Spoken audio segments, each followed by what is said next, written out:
Tom and Jerry Nail Art Tutorial by Hotpinkzebrapolish. Hi guys, in today's video I'm going to be continuing a classic television series that I started last spring. And so in this one it's going to be Tom and Jerry, and these are all natural nail designs. I really love classic TV and movies. That's what I watch, that's what I like. And so doing all of these just really brings me so much joy. So today, like I said, it's Tom and Jerry, and I'll put links to some of the other ones that I've done in the past in the description box below, so check those out. And I hope you like this design, and don't forget to click subscribe to my future videos as well.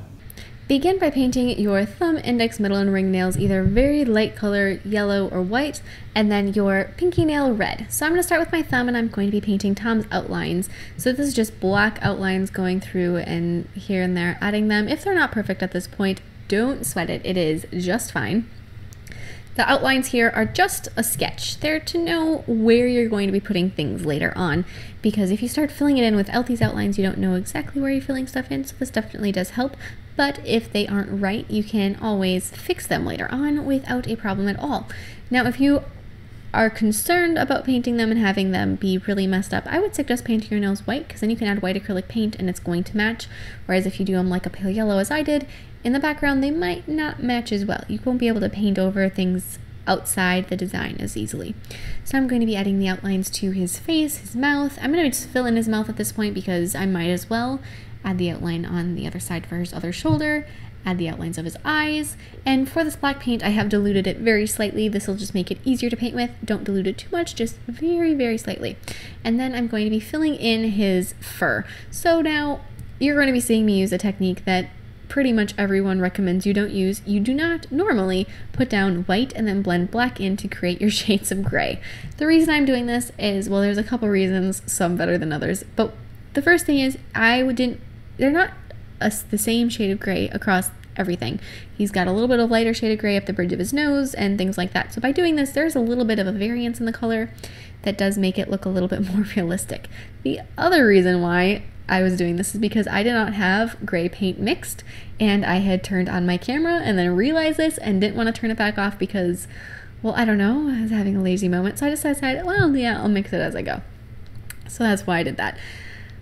Again, I wouldn't normally recommend doing that.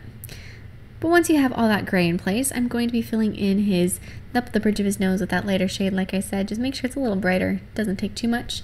But then I'm going to be adding his little lips, or it's actually his cheeks and his chin, but it's kind of doubling as his lips, with white. And then I'm also going to be I did a little bit of tan in his ear. This is just, it's a very slightly pinker shade than the background color. You almost can't tell that it's a different color, but it is. And then after that, I'm going to be adding a little bit of red for his tongue, and then filling in his eyes with yellow first. So just add a little bit of yellow over the top inside his eyes, and then add the color in his eyes with green, which it's a bright green, so it's hard to tell that there are those two colors in, but they're both there.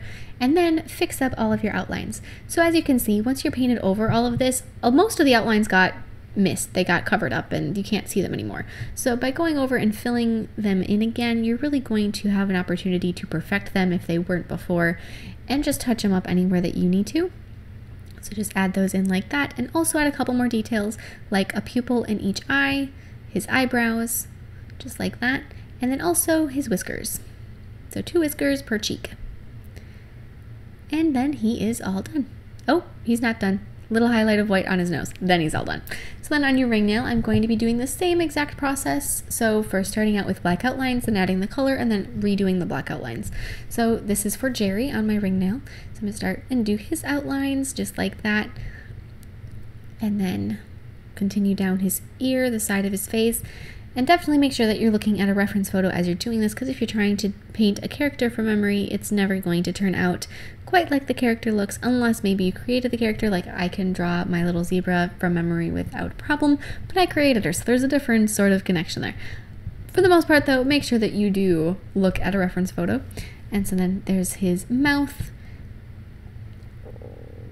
and then add the outlines of his eyes, and also the outlines of like a little bit of his shoulders show. And so there's his eyes. And if these outlines, same thing, if they're not perfect, that's okay. You can always fix them up later. It's no problem at all. So then fill in your Jerry with brown. And I thought I didn't think so as I was doing this, but then later as I was looking at it, my shade of brown was too dark. So I used a slightly lighter color than I was using here, and just because it's a little bit too dark. So just fill him in though. So you want to fill in like the tops of his ears, around his face, his little cheeks that stick out, and then also his chest area and his shoulders that show. And depending on how long your nail is, you might be able to get a lot more of the characters in than I could. So then after you have that done, I'm going to be adding some tan in his ears, same kind of tan that I used on Tom. So just a little bit in there. Once again, it doesn't show all of that much that it's a different color, but it is. It's pinker.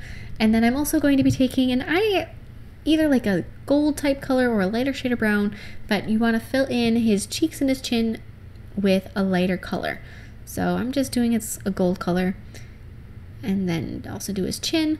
Same thing kind of like with Tom, his cheeks are lighter than the rest of his fur. And then you're going to want to fill in, I don't know what I did next. I did his eyes next with white. Sometimes I forget in what order I paint things. I don't necessarily have a specific plan in mind when I start painting something like this. Like, I don't always fill in the same things in a certain order, so I don't always know what I did where. But then fill in his mouth with red after his eyes, and then add little touch-ups to all of the outlines, as well as a couple more details like eyelashes, eyebrows, pupils, just like that. And then keep adding all those little outlines that got covered up.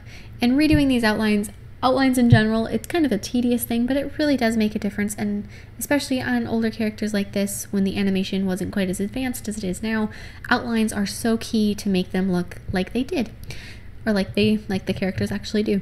So now on your index nail, I'm going to be writing Tom and then an and symbol. So I'm going to start with the O and then add the T next to it. This is all on a diagonal. And so then there's the T, just like that. And then the M on the other side of the O. So if you start with the O, since that's the center letter, you're going to have equal amounts of space for the T and for the M, and it keeps everything balanced. And then in the other corner of the nail, I'm going to be adding that little and sign. And I was painting, since I'm painting this on myself, I paint upside down, which normally I have no problem with, but painting that and symbol was one of the weirdest, most awkward things I've ever done in my life. It was so strange to paint it upside down. I just thought I'd share that little moment of confusion. Then add half outlines to all of the letters. This is going to sort of create a shadow on them, just with black paint. Add those little half outlines just like that. And then repeat the same steps to paint Jerry on the other nail. So I'm going to start with the first R. Once again, since that's the center letter, that's going to keep everything equally spaced apart. And then add the E. Now for Tom and Jerry, their font isn't like in a nice straight line. It kind of goes all over the place. So make sure that you do keep that a little bit crooked looking, because that's, once again, how it was and how it is. So then I added the E and then the J to, well, when you're looking at the video, to the right of the R. And then add, but when I'm painting it upside down, it's like it's still to the right of it, no matter what. And then add the other R and the Y to the left. And then after you have that done, go through and the same thing, add those little half outlines. So when you're doing half outlines, it's kind of an interesting thing to think about, because you have to really make sure you're outlining the right areas so that it looks right. So for me, I like to outline the left, like, okay, so it helps for me to imagine where the light source is coming from, and then imagine where it's all getting hit, and then go from the other side. But that's a lot of visualization that maybe won't work for you. So just make sure that you say outline all the left lines and all the bottom lines, and then just go with that. And that should hopefully work out. So I hope you like this, and don't forget to share recreations with me on Facebook and Instagram, and check the description box for links to previous classic television show series, and I will see you in my next video. Bye!